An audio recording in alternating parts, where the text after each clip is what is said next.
Who is in charge? This has been a topic of countless articles and speculations, and people keep wondering who is in charge of Donald Trump's regime. The answer is simple: Donald Trump.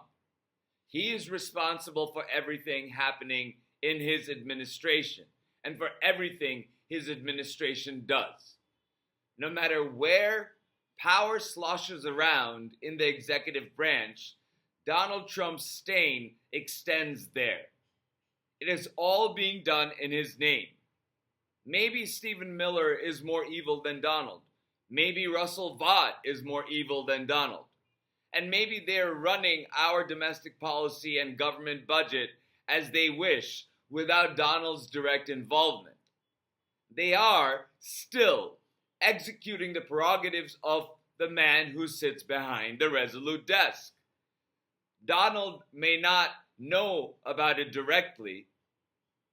That could be his dementia or his very real disinterest in anything other than himself. But he has delegated those powers to Stephen and Russell voluntarily, knowing full well the type of people Stephen and Russell are, knowing full well what's in Project 2025. He approves of what they're doing. And that should be more than enough to prove that his underlings all have his blessing to do what they're doing, however callous, unconstitutional, and or illegal. The buck stops with Donald, despite the fact that he always scapegoats and never takes responsibility for his mistakes.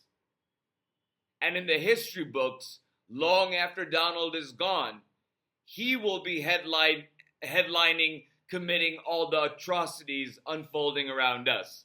Stephen Miller, Russell Vought, Pete Hegseth, RFK Jr., Tulsi Gabbard, all these people will be footnotes. Small, stupid, fascist, and bigoted footnotes. But they will be footnotes. We need to focus on what the regime is doing.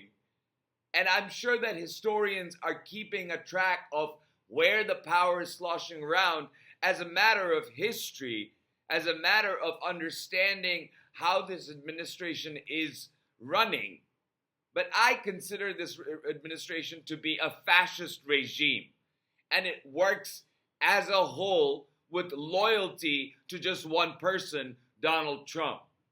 So if they are doing it in Donald Trump's name and Donald Trump doesn't want to stop them, but instead goes and praises them, like praising Mike Johnson for what he has done by, being heartless about the SNAP program during the shutdown, and being essentially heartless about caring about the American people and their needs, and then, proudly touting what Russell Vought has done.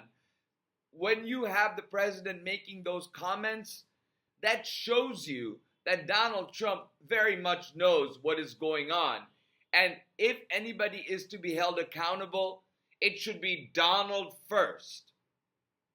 He may have immunity for his core official duties, but he doesn't have immunity for bribes. He doesn't have immunity from doing things that he has no official capacity of doing. And the people who are working for him, they may have some residual immunity because they are following his orders. But if it is proven in court that they were not following his direct orders, which Donald Trump would throw them under the bus in a heartbeat, that they were working on their own and they were not following the president's orders, then they don't have immunity. They need to realize that. But that's a matter for another time, because what Donald Trump's regime is planning is to stick around longer than their term, which ends on January 20th, 2029. With that said, keep your eyes out. Listen to people who say that, Russell Vought and Stephen Miller and these other people are making policy. Great, that's wonderful. But they are doing it under the umbrella of Donald Trump's regime. they're doing it with an acquiescence of Donald Trump. Donald Trump isn't firing them. Donald Trump is praising them. So for me, it is easy to see that it is Donald Trump orchestrating everything that is happening, no matter how demented or old or disinterested he is. It is his responsibility.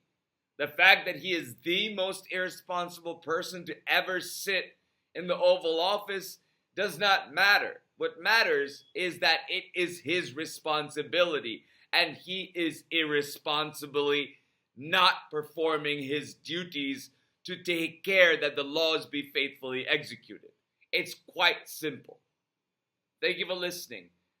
Please remember to like, share, and subscribe, and I'll talk to you soon.